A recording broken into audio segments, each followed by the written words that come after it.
How you doing, YouTube? Matt Massa Beer Reviews. New brewery time-ish. Because I already did one from these guys on the set of 5. And that be McCall Brewing. Yeah, new brewery out in the Lehigh Valley. It's about maybe 30, 40 minutes away from me. This is our Wild Water.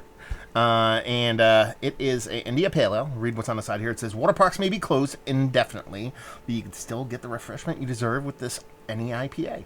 Let this hoppy concoction slide in your belly with juicy notes of peach, passion fruit, and berry from the heavy amounts of Galaxy and Mosaic hops that will lie within. Close your eyes, take a sip, and within seconds, you will feel like you're floating down a lazy river of juiciness. No dating on the can. This comes courtesy of my boy Adam. He sent off a 5-spot of this brewery. I guess he's close to there. Digs their stuff. So, yeah, we're going to dive into this. Wild Water. I think they're going for the whole Jersey thing there. Water instead of water. In New Jersey, we say water. And I assume that's what they're doing here. So, we'll see what's what. Yeah. Did one of these beers from these guys already. It was a small kind of session IPA. We'll see how this one plays. Label is aight. I'm not going to sit here and say I love it. I'm not going to sit here and say it's the worst. But it is what she be. Yeah, oh man, there's a bunch of like peach and tropical fruit from a distance on this, so that's quite nice. Big, huge haze on it. Half a pinky finger of infinitely tight, compact tabs. Super creamy, super fluffy top on the top of that. And yeah, it looks like a grapefruit juice, like old school Dole grapefruit juice. So, man, that looks all the part of a hazy. Did I call it the ABV for you guys? It's not big. It's 6.6, so it's not a big boy. Let's get a nose. Man, that smells nice.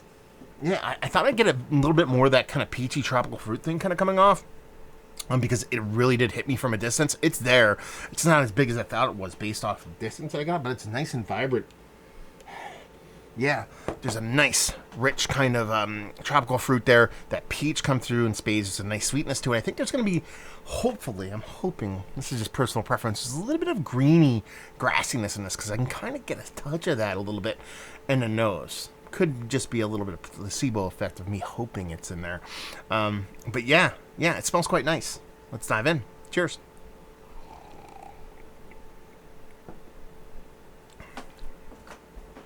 That's nice. It's really nice. Yeah. It's got a soft, really soft mouthfeel to it. Just stops short of being that super over-the-top soft water nerdiness. There is an elevated bittering component to this that I think is equal parts hop, but also equal parts carbonic acid. I got a little bit of that carbonic thing on one of their other beer I had from them, so it's probably something they use in their beers. It's a lot of breweries kind of lean in that direction nowadays. Not my favorite kind of flavor profile when it comes to beers in general, let alone hazies, but it's not super over the top here, so I can get down with it a bit.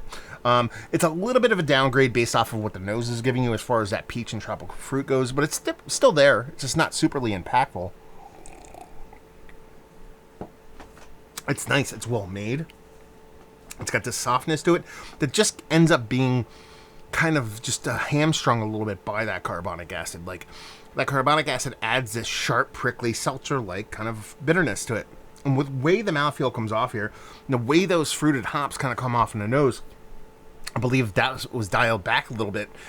It would let, 1, the mouthfeel become ultra sultry and creamy, and 2, let those kind of tropical fruits and peach notes come to a head a little bit more without that bitterness kind of canceling out. But it's really well done, minus that personal preference of having less kind of carbonic on it. But tasty stuff. The first one I had was a session beer. It was 4.5. It was done well, but it did have a bit of diacetyl going on. I assume that was a hop creep thing, because when you do a super heavy dose of hops, that can happen, especially in the smaller beers. 0 negative off flavors in this beer whatsoever. I'm not getting anything as far as acetal, DMS, none of that stuff. So that's quite nice. And it's just a tasty beer. I mean, for a local place producing this kind of haziness, it's quite fun. And definitely one of these beers that,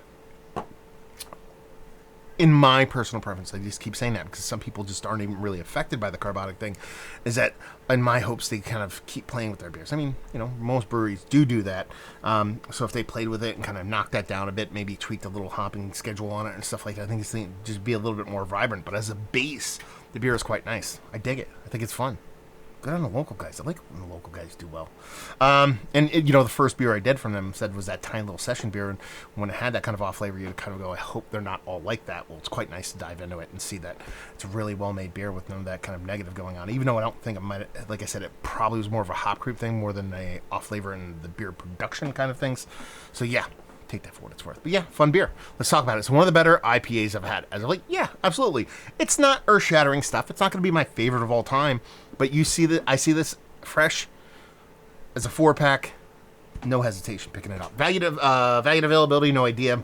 Adam, let me know what it costs for this beer. He might have actually ripped that down and sent it to me already, and I just forget. So anyway, comment down below if you have it, brother, so everybody else knows. And leave you with, if you like what way you like this beer, if you like new school haze, not afraid of a little bit of bittering.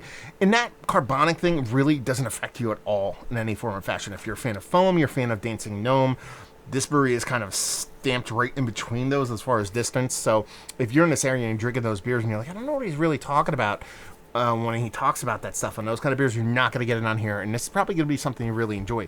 But if you're heavily kind of affected by carbonic acid and it's something that's not your favorite thing in the history of mankind, it's not off-putting in this beer, so it's definitely still worth a pickup. So there you go. Another review in the books. Hopefully you guys enjoyed it. Down there if you want to talk about it. Massive Beers. You want to check me out through the social media stuff. Beer Massive. You want to check me out through the whole podcasting thing, and hopefully you guys enjoyed the review. Hopefully you're enjoying a little bit of McCall brewing right now. It's McCall, right? It's not McCall. Yeah, it's McCall. McCall. I don't know. Scottish, and I don't even fucking figure that shit. Anyway, hopefully you guys enjoyed the review. Hopefully see you next time. Cheers.